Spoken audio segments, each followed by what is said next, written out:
Hello bearded bee people, welcome back to Bees for another part of our beekeeping crash course. Today we are going to be talking about inspecting your hive and how to do proper inspections without making too many horrible mistakes and without getting too stung up.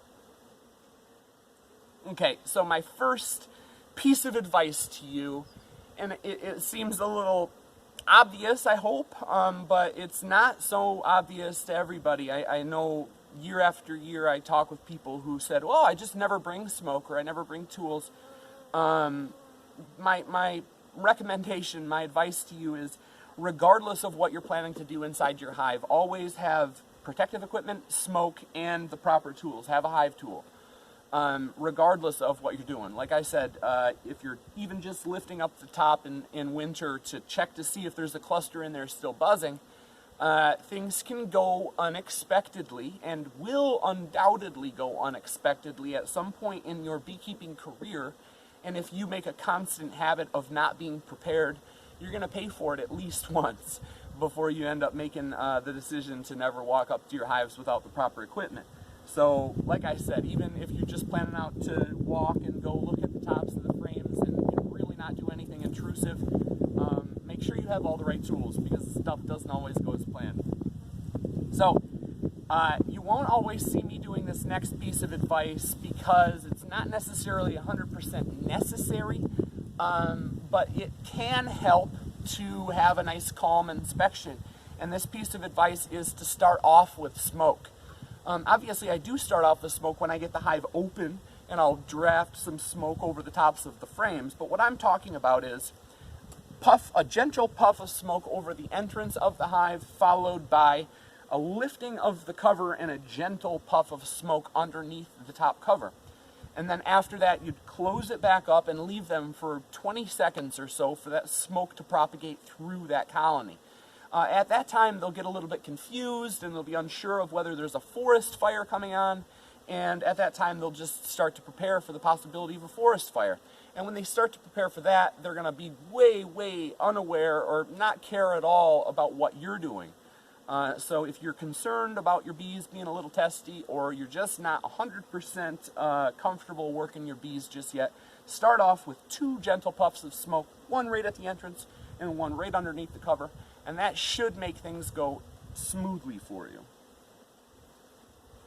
Okay, and then the next thing is, and you see it on the slide, but I'm going to try to find a hive tool to demonstrate. Mechanical leverage is your friend. If you have ever opened a stubborn bag of chips and had them fly all over the place, you'll understand what I'm talking about, in the sense that a lot of pressure on something that's stuck can cause something chaotic when it becomes unstuck. And what I mean by that is trying to pull off covers, inner covers or migratory tops, or pull frames away from each other. Doing it with just your fingers is a good way to have a big crack and a bunch of bees get really angry really quickly. So that's why we always have these hive tools with us, and we can use mechanical leverage on all the points of contact. Once again, it's probably super obvious to you, but definitely, always have your hive tool and use it. Okay, no cramped inspections. This is something that isn't necessarily always in the beginner books or in the beginner classes. And you just kind of have to figure out your own way of inspecting your bees and the way to do it quickly and comfortably. But my method and my advice to everybody, all beginning beekeepers that I work with, is to first, when you get into the colony, you're going to try to spot the least occupied frame. And usually it's going to be an outside frame, because you'll have the most activity on the center area of the colony, and these outside frames will likely be much less populated. In addition to being much less populated, they'll have a much less chance of having your queen on there, which should make you feel a little bit more comfortable when you're pulling them out. So you use your hive tool and you bust those away from the adjacent frames, and you gently pull out the outer frame, the one that is least occupied. And what I do with it at that point is obviously check to make sure there's not a queen, and check to make sure there's not a queen where you're going to set it on the ground, but then do exactly that. Set your frame on the ground and lean it up against the hive. Don't set it down like this or like this, because there's likely to be open cells and possibly some nectar or something sticky on these sides of the frame, and you don't want to get dirt and grass and stuff stuck to your frame that way. So set it like this and lean it up against. The bees are not going to fall off. Nothing's going to fall out of the cells. It's 100% okay to be dealing with your frames like that. And then my additional step, or my additional advice to you if you're an absolute beginning beekeeper, is to do that with another frame. So to pull out the very next one, now that you've got a little bit of space, use your hive tool, pull it out, inspect it, make sure your queen's not on there, and set it off to the side in the same manner.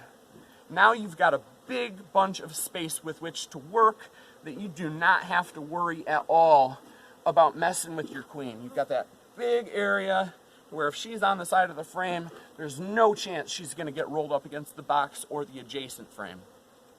So that is what I mean when I say no cramped inspections. Okay, and then it says to gently inspect each frame, which is probably another thing that's largely obvious, but there are a couple tips. So the way I do it is I pull one out, and I always have the sun to my back the way it is right now, so that I can look directly down into the cells and they can be illuminated by the sun, so that I can have a better idea of what's going on in there.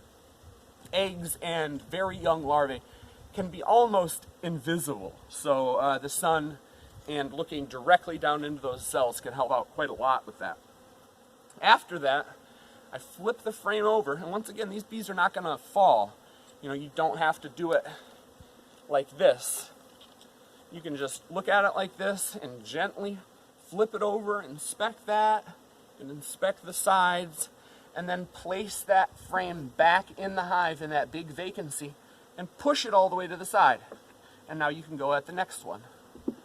Do the same thing, bust it away with your hive tool, pull it out gently, inspect both sides, place it back in the same order. Now, I say the same order, and you'll see me trying to encourage buildup by messing with the order of the frames, but as a beginner, and especially early on in the year, don't mess with the order of the frames. Those bees know how much space they can handle and where they need everything to be inside the hive to be successful. And if you, as a beginner, really start moving brood frames all over the place, you're likely to have a situation called chilled brood, where the brood freezes to death, and that can cause a lot of problems with bacteria and what's called European foul brood, which is definitely something that's worthwhile to avoid, and we'll talk more about that in part 3 of the crash course. But like I said, if you're a beginner or if it's early in the season and the nights are still cold, don't mess with the order of the frames.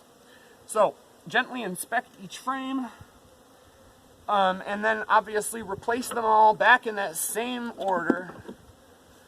So we'll do just that, being careful.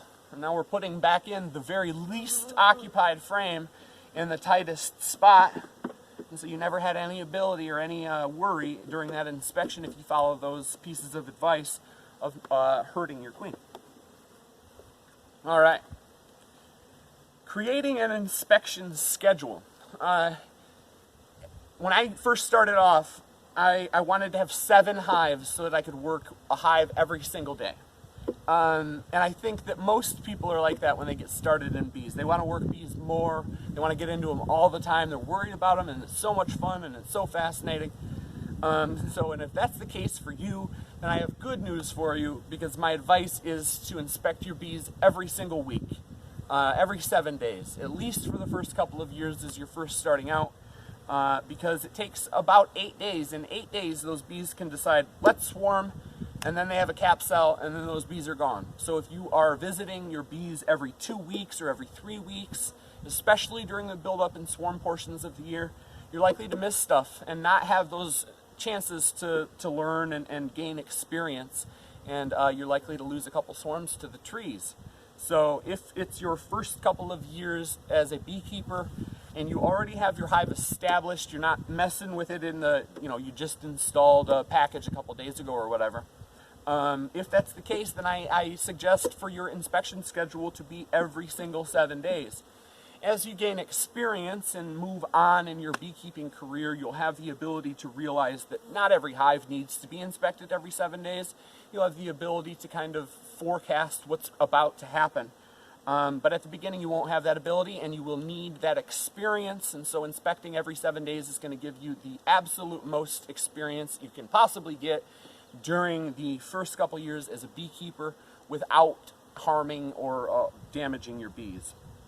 So another note to keep in mind is that notes are a good idea. I like to use duct tape tags on the side of my hive with little notes about what happened last time or what to be aware of next time, so that when I'm going through my colonies, there's never a question of, darn it, man, I wish I had known what it looked like the time before.